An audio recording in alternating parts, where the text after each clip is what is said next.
Assalamualaikum warahmatullahi wabarakatuh. My name is Dinda Permata and I will review the material description in the meeting 8 to meeting 13. In this forum discussion, I'm absent for 2 meetings or more maybe, and I will review the material description in the meeting 8 and I will read the notes. Okay, in the meeting 8 is language change.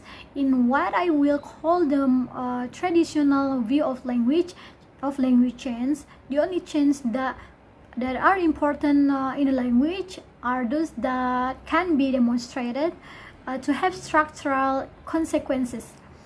And in the meeting 9, language and gender and language and culture, in studying language and the relationship with culture, there should be some kind of relationship between the sound, words, and syntax of language and ways in which speaker of that language experience the world and behave in it seems so obvious as to be a truism. The term culture in the sense of high culture, for example, the appreciation of music, literature, the arts, and so on. And then there is considerable literature on kinship terminology describing how people in various parts of the world revert to relatives by blood or marriage. Kinship system are a universal feature of language because kinship is so important in social organizations. Some systems are much richer than others, but all make use of such factors as gender, age, generation, blood, and marriage in their organization. One of the attractions that kinship system have for investigator is that these factors are fairly readily ascertainable. And taboo is the prohibition or of avoidance in any society of behavior believed to be harmful to its member in that it would cause them anxiety, embarrassment, or shame. It's an extremely strong politeness constraint. And then in the meeting 10 is ethnography and ethnomethodology. Ethnography is used primarily in culture anthropology and is the preferred method used to study human being ways to life due to its unobtrusive nature. It enables anthropologists and sociologists study the link between behavior and culture and how this changes over time. An ethnography is highly detailed description of social life in a small number of cases.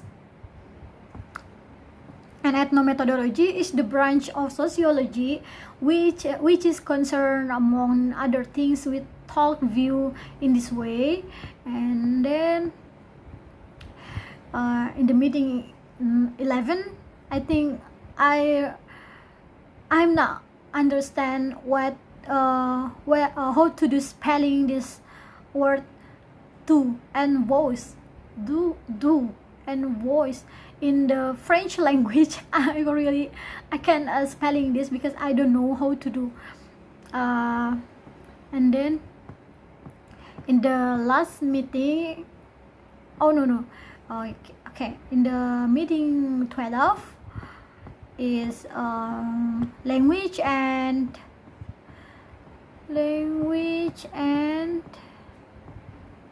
gender. A major topic in sociolinguistics is the connection, if any, between the structure, vocabularies, and ways of using particular language and the social roles of the man and woman who speaks this language. Do the men and women who speak a particular language use it in different ways? If they do these differences arise from the structure of the language? Okay.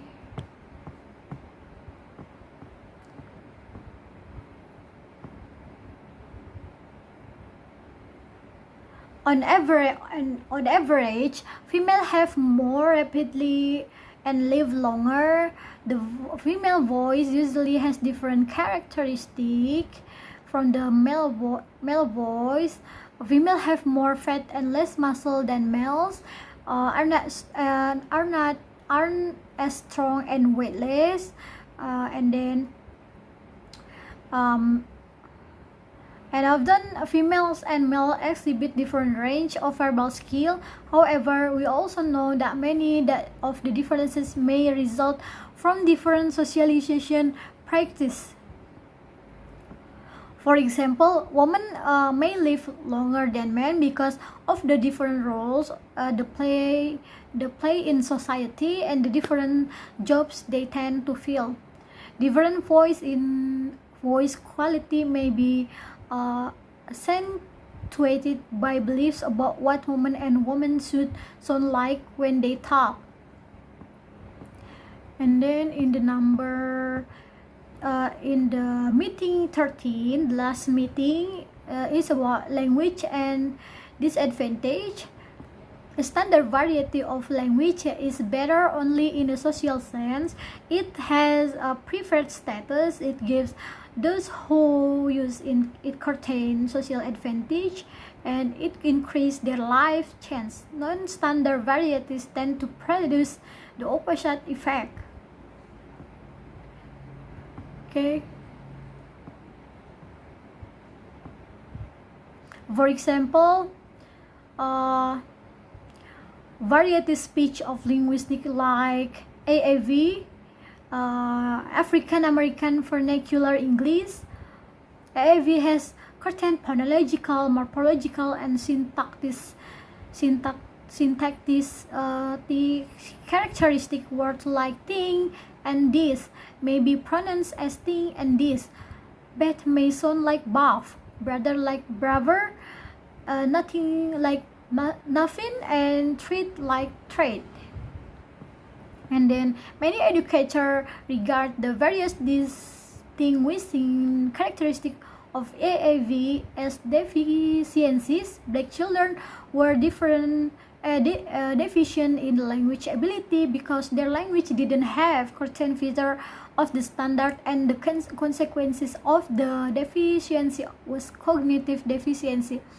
This is sometimes called the deficit hypothesis. Okay, I think that's enough.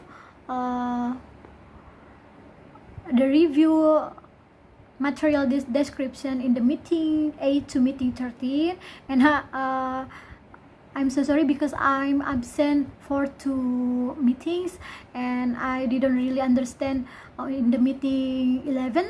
Yeah, in the meeting 11 about spelling French language. And then thanks for the attention.